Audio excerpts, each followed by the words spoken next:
was really exciting. Just so you know, getting anybody who is not your school teacher to come to your school is almost impossible. And it takes like 900 emails. So a few people worked really hard to make this happen, so thank you to them. Yeah. It's really hard to do. So my name is Paul, I'm from California, and today we're going to talk about how you should not go to college until you know why you want to go. So I've got 8 reasons here why you should go. Pick the ones that you're interested in, ignore the others.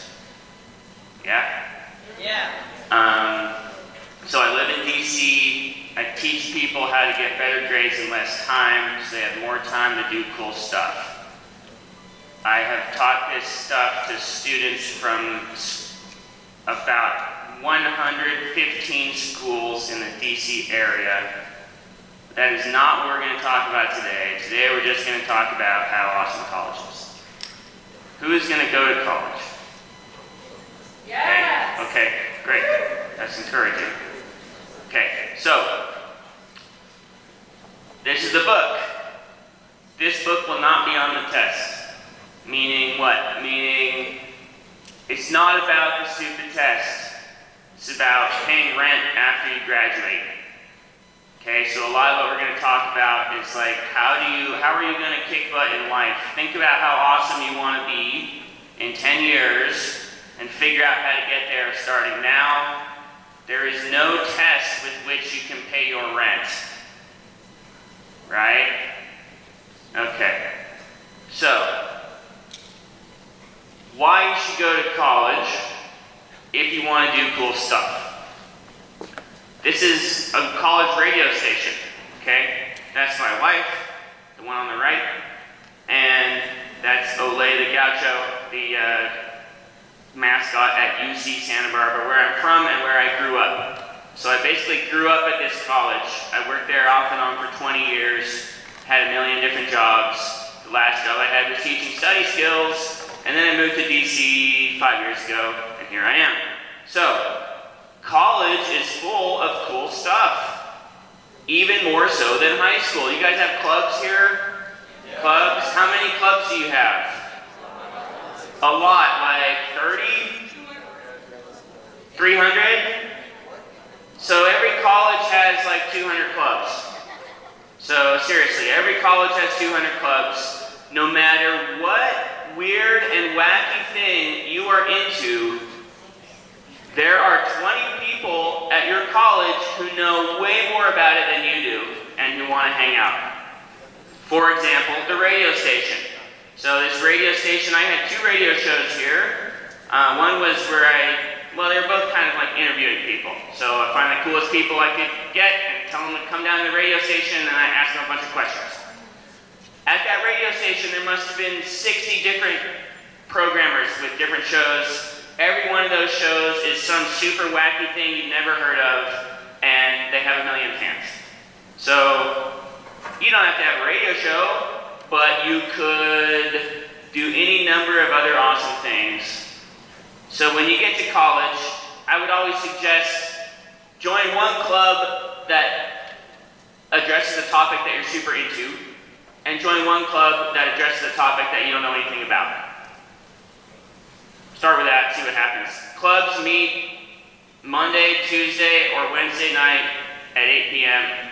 generally, till like 10 p.m. So when you're planning your life, take that into consideration.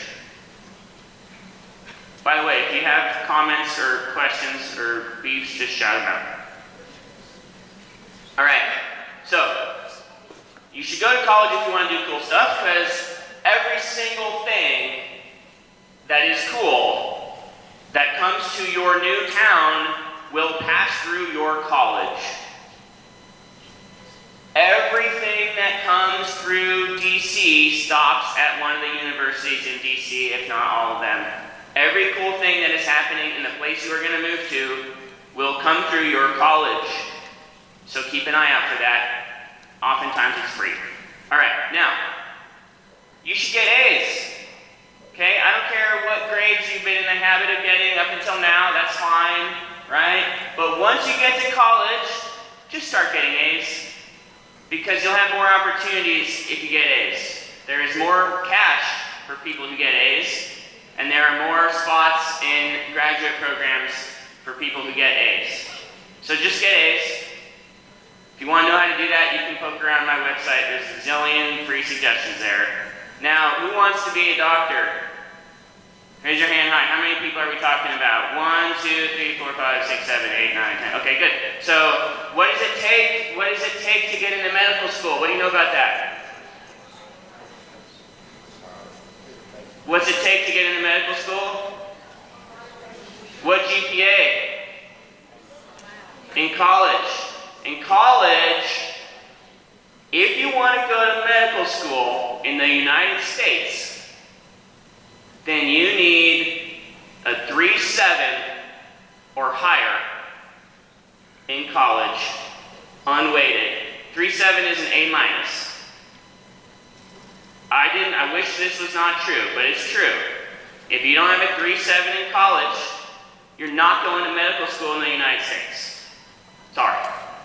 You can go in the Caribbean, but you can't go in the United States. You need A's if you want to go to medical school, and I think that's okay. Because if my grandma was dying, I would want the doctor to have gotten A's. Right? So you got to show up. If you want to be a doctor, show up assuming that you need straight A's always. In fact, everyone should do that, because then you have a better chance of going to grad school free, which is really hard to do. A lot of people go to college free. Very few people go to grad school free these days. But there is always money for people who got straight A's in college, somewhere. So just get A's. This is Barry the study dog, by the way. All right. But never forget that grades are arbitrary and inconsistent, and A's don't mean anything except that you might be able to go to med school. A's don't mean anything. They don't mean you learned anything. Raise your hand super high if you have ever gotten an A in a class in which you did not super duper master the material. There you go. A's don't matter. They don't matter. They don't mean you learned. You got to go trying to learn. Now, if you focus on learning and you commit to learning this stuff, you'll always get A's. Right? Who's ever seen The Matrix? Okay, The Matrix, right? So it's a cool movie. You should see it. The grading system is The Matrix. Okay? So The Matrix is this made-up thing that is like an illusion, right? The grading system is The Matrix, okay? People think grades go from like E to A. They don't. That's The Matrix. That's not real. In the real world, it goes from E, and it doesn't stop at A, it comes way over here, and it goes to actually learning the stuff. So if you commit to learning the stuff, you will always get A's. Just don't think that you learned anything just because you got an A. So, if you want a happy life, stop worrying about your stupid grades and commit to learning all the cool stuff you can learn, right? You want to go to college greedy about learning as much as you possibly can to make sure you get your money's worth. You can't pay your rent with grades. You're going to pay your rent with skills that you develop while you're in school, doing cool stuff, because you got grades efficiently. So, anyone know which college this is? You know? It kind of looks like Towson. It's Wellesley. Wellesley. Barry is a boy, but this is Wellesley. That's the library, and there's Barry looking super stoked on everything he's going to learn, right? So learning is super fun. Worrying about grades is a waste of time. Show up ready to learn. Luckily for you, you can learn anything you want as long as you work hard. Yeah? Comments, questions so far? Okay, we good? Okay, so far, if you can think of anything cool you want to do, go to college, because there'll be a bunch of other people there who are into that thing too. Once you get there, get A's, so that you have maximum possibilities after college. But don't settle for A's. Make sure you actually learn the stuff. Yeah? Like in sports, just because you win the game doesn't mean you played well. Maybe the team wasn't very good that you played. Right? Doesn't mean we're trying to do better at everything all the time. That's what we're going for. Right? W's are cheap. Okay, so once you get to college and you figure out how to get A's and you're doing cool stuff, get some jobs. Right? Get some jobs. This is a student of mine. Her name's Erin Gray. She had several jobs. Okay?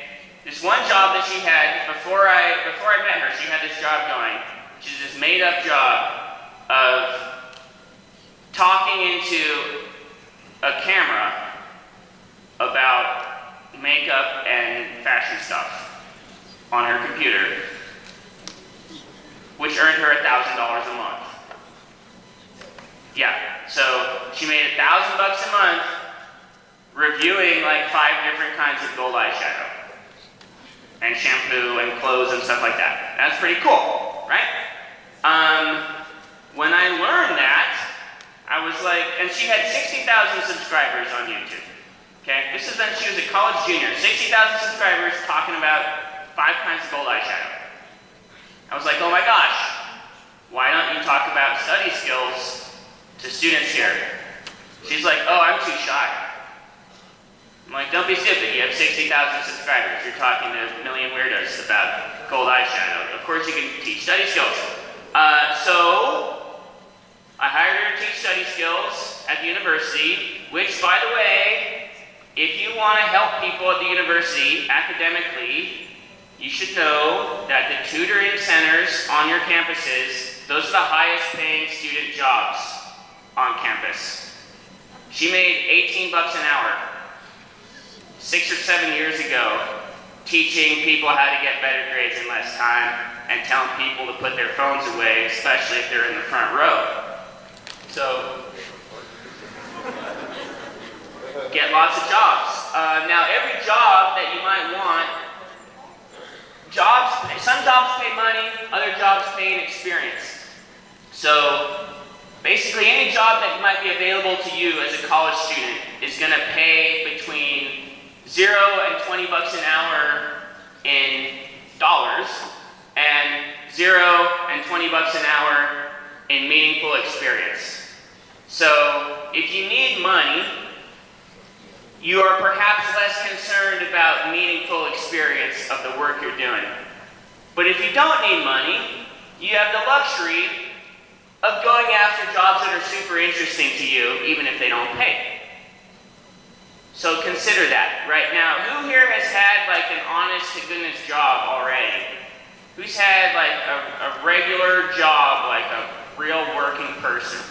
Okay, you people with your hands up have a massive advantage over everyone else when you get to college looking for jobs. Update your resume. If you don't have a resume, write one. Make it 1 page. Enjoy writing it. It's fun. It's like you telling people all the stuff you're good at. It's fun. You people that have already had jobs, run circles around everyone else at college who has never had a job. It is super duper obvious who has never had a job in the college job world. So you have a massive advantage. Exploit that advantage. Show up and get a job. Every college freshman should work 10 hours a week. Don't wait for like, oh, I'm going to just take the first. No. Just work 10 hours. Start with 10. There is time. Right? College is way less work than high school. Hours-wise, way less. So So you got time to work, so go make some money or do something cool, but get a job or two. There's all kinds of kooky jobs at colleges. There was a job at my college where the job was hang out on the roof of the library and count the planes going by. That's a job. All right, so what do we have so far? Do cool stuff, get A's, focus on learning, get a job or two, and now study abroad. Okay, that sloppy person on the left is me. Yeah, that's Mexico City. Now I'll tell you why I look like that, because I was trying to blend in. And in Mexico City, in the year 2000, that's what college students look like. I was trying real hard to blend in. Okay? So, you don't have to go to Mexico City, but if you want to get good at Spanish, you should go there and not somewhere else. Alright, so study abroad. So, study abroad, actually, living in another country, moving to another country, is the fastest way to get smarter. So, if you think you're pretty smart, and you can imagine getting even smarter, move to another country for at least 6 months. 3.5 months, you want 6 months or a year. Summer doesn't count. Anything that is only with Americans doesn't count. You want to do the real thing, where you move to country X, and you take real classes in your major with people from country X who are also majoring in that same thing. That's what you want to do. Anything less than that, you'll still have an awesome time, but you won't get as smart. So, there's a lot of ways to do this. You could do this in a foreign language, like I did. So I was a half Mexican who wanted to speak Spanish like a real Mexican. So I was obsessed with speaking Spanish like a Mexican. So I went to Mexico City, and I did not speak a single word of English for 6 months until my California friend came to visit for 5 days after I'd been there for 5 months. And then it took me 3 days before I could get English to come out of my mouth and talk with her. So, if you are working on a foreign language, who thinks they might want to get real good at their foreign language? If you want to get real good at it, you have to move to another country, and you have to promise to not speak English the entire time you're there. If you do that, you'll get really good. If you speak any English while you're there, you'll just have an awesome time. But language-wise, you will not get to where you could have been. But you don't have to do it in a foreign language, you can do it in English. And you don't have to do it in English in a country where they speak English. You can do it in English in a country where they speak something that you could never learn, but they have school in English. That works too. So this is a big interest of mine. One of the jobs I had at the university was being a study abroad advisor. So, study abroad, preferably for a year. Question? Yes. Excuse me.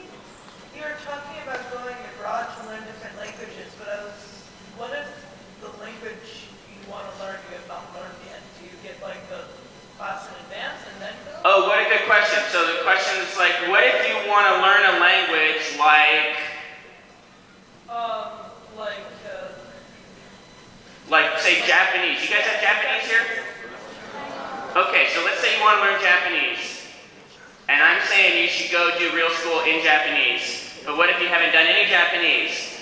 Then you hustle real hard taking Japanese for 2 years, every quarter or semester. After 2 years of college language classes, you are ready to go do real school in that language. So you take the language for 2 years non-stop, you put your phone in that language, you listen to music in that language, you watch shows in that language, and then you go abroad for your 3rd year. Piece of cake. Another question? Okay. So study abroad for a year. You might have to settle for 6 months like I did because of my job situation. So if we go back to the job thing, I had a lot of jobs in college. Mostly I had one really big job, which was traveling with the sports teams and doing the announcing at the games and writing all the programs and stuff and calling the newspaper with the scores and playing the music at the games and traveling with the team every other weekend. And that job took between 10 and 50 hours per week, which I totally had time to do. So there's lots of fun jobs you've never heard of. All right, because I had that fun job, I talked myself into only studying abroad for 6 months, which was fine, except then I spent the next 10 years trying to make up for the fact that I didn't go for a year. And I later had to move to Argentina for 2 years to get to the level of Spanish that I would have had if I just would have sucked it up and stayed in Mexico 6 more months. So, go for a year. All right. Any baseball players in here? Baseball? Yeah? You know this dude? He was the MVP of this year's All-Star game. He was a student of mine when he was in college. Really, college is about developing the skills you're going to need to pay your rent in the real world. You'll learn some stuff, but really you're trying to learn how to do stuff. So some of you might know right now what you want to get really good at, and some of you might have zero idea. I had zero idea. I was completely clueless. That's fine. But if you know what you want to get good at, college is a fantastic time to start focusing on getting good at that thing. He knew that this guy, you know, as with most college baseball players, all they care about is baseball. So this is somebody who basically did the minimum in school because they're super focused on their career. And that's fine. He's eventually going to graduate. And he was a 4th round draft pick. He got $350 grand after his 3rd year of college. So, you know, he's fine. But if you show up hungry to develop the skills that you're interested in, you will come out of college ready to kick butt. Question. Holler. How would you, things like baseball are very lottery-based kind of things because it's very difficult to make money. So how would you get a stable job?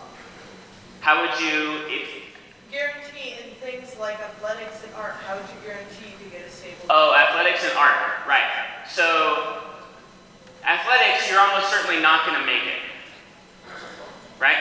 We'll talk about that next. So, this is an example of somebody who was deathly committed to doing the thing they loved, and it worked out for him. Right? Sports-wise, it almost never works out. Right? Arts-wise, okay, so I was really interested in writing. And I did a lot of writing when I was in my early 20s. But it was super clear to me that no one was going to pay me enough money to write. I did some writing for money, 10 cents a word. Okay, that's not enough. You want to get any job that is a little bit related to the thing that you love, with which you can pay the bills. And if you love that thing enough, you're going to spend every free minute of the rest of your life doing that thing until you either get good enough at it that someone will pay you to do that thing, or you decide to spend your time some other way. So I had a friend who's an artist. He's a good artist, a real artist. And the job that he had to kind of fund his being a real artist was as a graphic designer. So he did that for years and years and years to fund his art studio. And then eventually he quit doing the art and just got into like organizing art shows and stuff. I know one real artist, one. Her name's Petra Courtright. You ever heard of her? She does digital paintings. Look it up, Petra Courtright. She was my sister's preschool classmate. She is the real thing. And she makes money and they fly around the world to do art stuff. That's one. I know a lot of people. That's one art person that I know who's doing it. So it's possible, but as they say, not bloody likely. So you need a fun way to pay the rent in the meantime that is advancing you toward the possibility of doing something like this, but that doesn't require you to make money doing something that the world doesn't throw money at. Right? Like writing. For me. Yeah. Okay. So, it worked out for Shane Bieber. This guy's going to be a bazillionaire. He's going to be in the Baseball Hall of Fame. He's going to pitch in the big leagues for 15 years. And 3 or 4 years from now, he'll probably be making $15 million a year. But that's not you or I. Okay? Now, a good reason to go to college is to find mentors who can get you a real job when your dream job doesn't work out. So this is another student of mine. This is what it looks like. This is a black student, a black high school kid from DC who wants to be a NASCAR driver. He's famous now. Look him up. He wants to be a NASCAR driver. He is literally the first black kid from DC to ever want to be a NASCAR driver. And guess what? He's really good. And he's on this Drive for Diversity driver development team. Okay, you know how hard it is to be a NASCAR driver, right? There's like 30 in the whole world, right? So as good as he is, and as excited as I am for him, I think it's unlikely that he's going to end up being a NASCAR driver. But so what? Well, what I noticed about his approach to this is that every weekend when he goes and races cars, he is meeting every adult in that business. His Twitter feed is full of pictures with him and famous NASCAR people. And he's charming, and he's a good student, and he's got great study skills, and he's highly motivated. What adult wouldn't love to help someone like that? I have no doubt in my mind that he is going to end up working in some race car thing. It would be great if he was a driver, but he is so good at finding mentors that the adults are going to be lining up to help this kid. That's a big part of what college is about. Life is about making friends with old people. Right? The old people have the money and the jobs that the young people need. So, you want a job, go make friends with some old people. Now, how do you do that? You have to be interested in getting their help, but equally as importantly, you have to be interesting enough for them to want to help you. So don't just show up at some old person's door saying, "Can you help me?" Show up saying, "I know this cool thing that you are also interested in. Can you help me learn more about it?" Something like that. Right? College is full of people who are older than you, especially when you're a freshman. Make friends with people who are older than you. They have figured things out way more than you have, and they might just be able to hand you a job or an internship or some cool thing. But you can't be afraid of the old people, even when you're a freshman. You're a freshman, try and make friends with a sophomore, right? As big as idiots as college sophomores are, they're infinitely smarter than the freshmen, right? Think about you when you were a high school sophomore compared to now. You're like a genius now compared to your idiot 10th grade self, right? So when you get to college, you'll be a freshman all over again. Go find people who want to help you. People like me work at colleges trying real hard to find people to help, walk around saying insane things, and who sees and comes up and asks questions after. Right? College is full of these people, but they don't necessarily advertise the fact that they want to help you. And guess what? They don't have time to help everybody. So who gets help? The people who show up and ask for help and are interesting enough to capture the old person's attention so that they want to help. Yeah? So, okay, so last thing. And then I would love your challenging questions. This is Barry, the study dog, getting ready to work out. If you don't work as hard as you can at the things that you love doing, it's going to be real apparent to the people who also love doing those things that you're not going to make it doing that thing. And then they're not going to want to give you jobs. So you got to show up ready to work your butt off in college. I promise you that the schoolwork is not the hard part. The hard part is making new friends, remembering to pay the rent, figuring out what you want to do with the rest of your life. Remember, life lasts a lot longer than school. You're almost done with school. Like, see, all you've done is school your whole life, but pretty soon, school will be like ancient history, and you will just be living, right? So, work super duper hard, and most importantly, do not go to college unless you know for a fact that you have enough money to pay for college. If you don't graduate from college, you're going to be in debt the rest of your life. Do not go to college unless you know that you have the funding secured via scholarships or financial aid or family help. You gotta commit to finishing. In my city, there's a lot of people who go to college who are never, ever, ever gonna make it, and that's super obvious, and that is like criminal. And the people telling them to go should be thrown in jail. Only go if you know you can pay for it.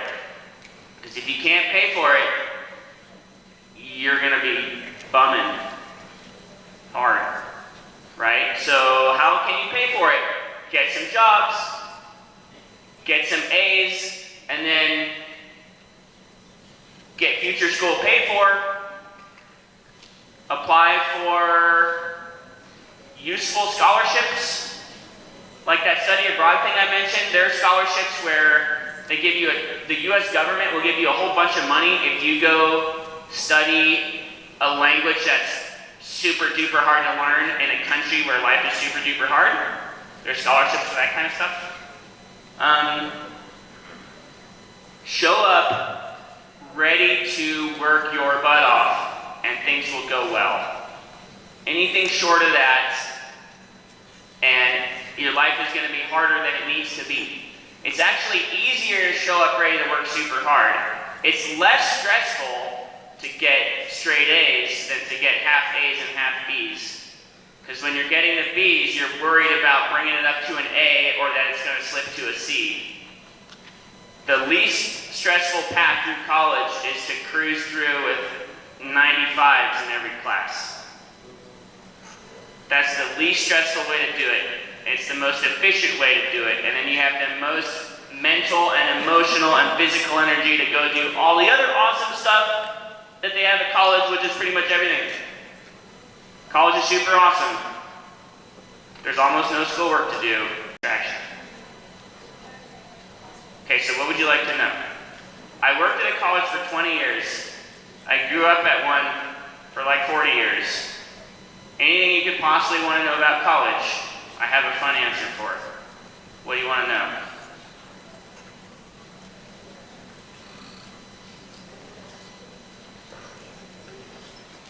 Yes? Did you enjoy Santa Barbara? Did I enjoy Santa Barbara? Yeah, I enjoyed it, but I'm from there, so I didn't really know the difference. Right? I enjoyed it. It's the most beautiful setting in the world. I really do believe that. Like, I spent 3 years traveling around. I hung out in 35 countries. I've decided that Santa Barbara is the most beautiful place. But when I lived there, I did not know that because that was where I was from. I was totally clueless. Like the beaches in Santa Barbara have tar on them. It's naturally occurring tar that comes up from the ocean. When I was a child, I thought that meant that every beach had tar. I had never seen a beach that didn't have tar until I was 21 years old in Mexico. And I was like, where's the tar? This is so weird. People are like, no, dummy. Beaches are not supposed to have tar. I didn't know that. Santa Barbara's great. But it's a public school, and it's out of state. And there's a $25,000 surcharge for non-California residents to go there, as is normal, right? So, I don't know, it might be kind of a tough sell, right? What else? Mary Pat?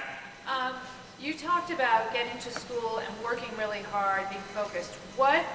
What's a good way to go about it if you're not exactly sure what you want to focus on? Like what your major is? Yeah, so I was completely clueless. The reason I ended up with 3 majors and a minor was that I couldn't decide on anything. Very few people know what the heck they're going to do when they get there. Very few. So what you want to do is work real hard in your classes so that they go well with minimal stress, and then work really hard at trying to discover cool stuff.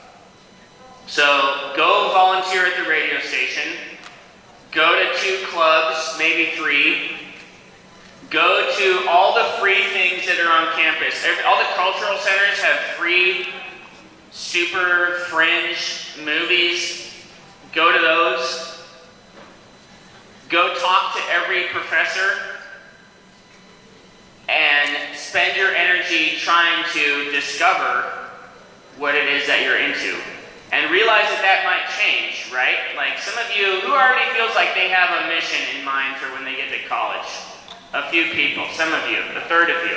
So your mission might change, right? Remember that you decided on this mission as a high school senior or possibly even younger. It's real possible that your mission will change. That's fine. But if you show up with a mission, remind yourself of what your mission is and then reevaluate every few months. Your college is full of people who are messing up, but having a really fun time doing it.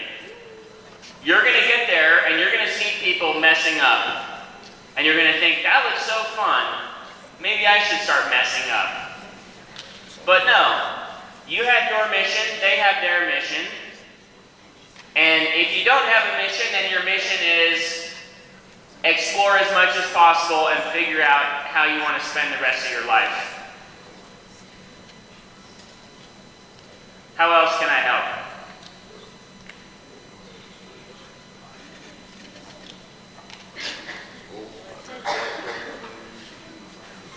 Yes?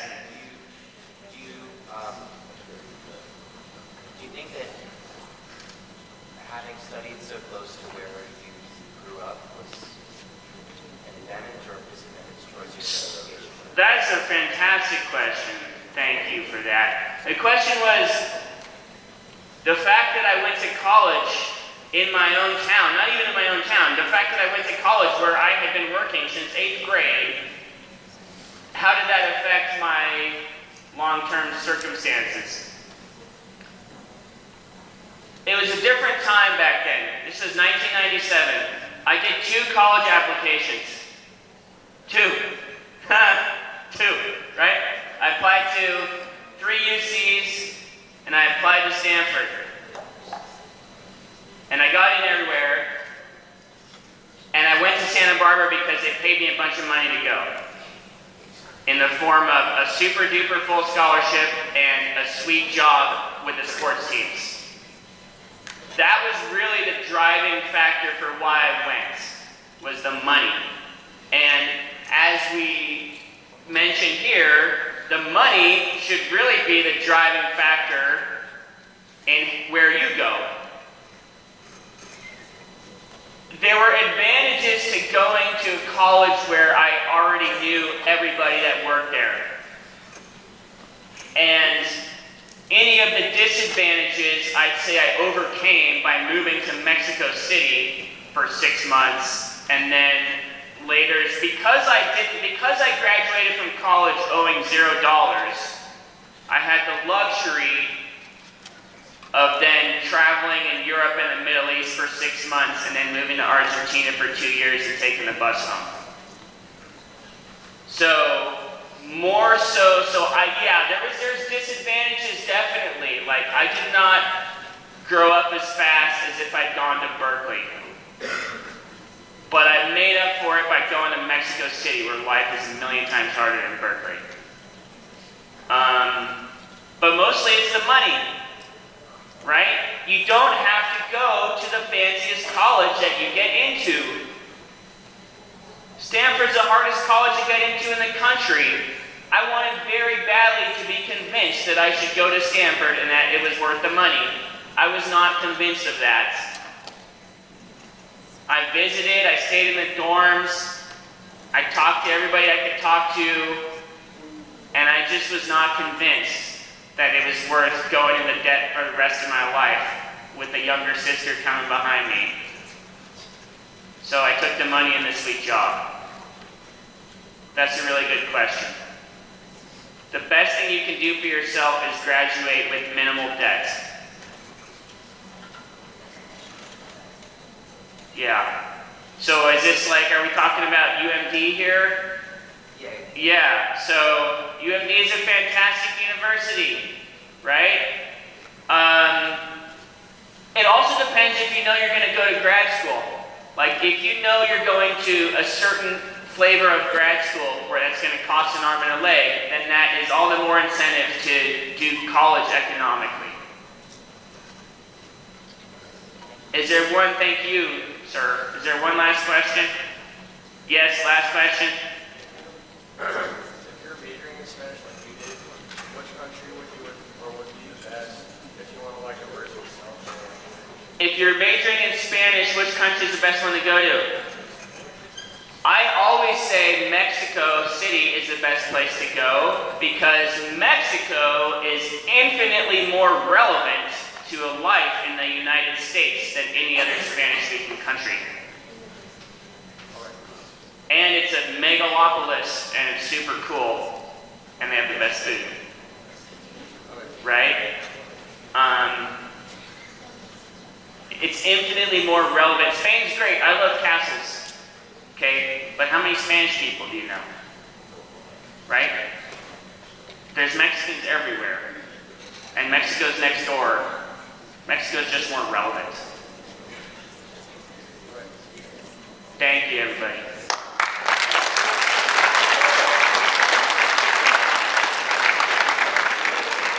Thank you so much.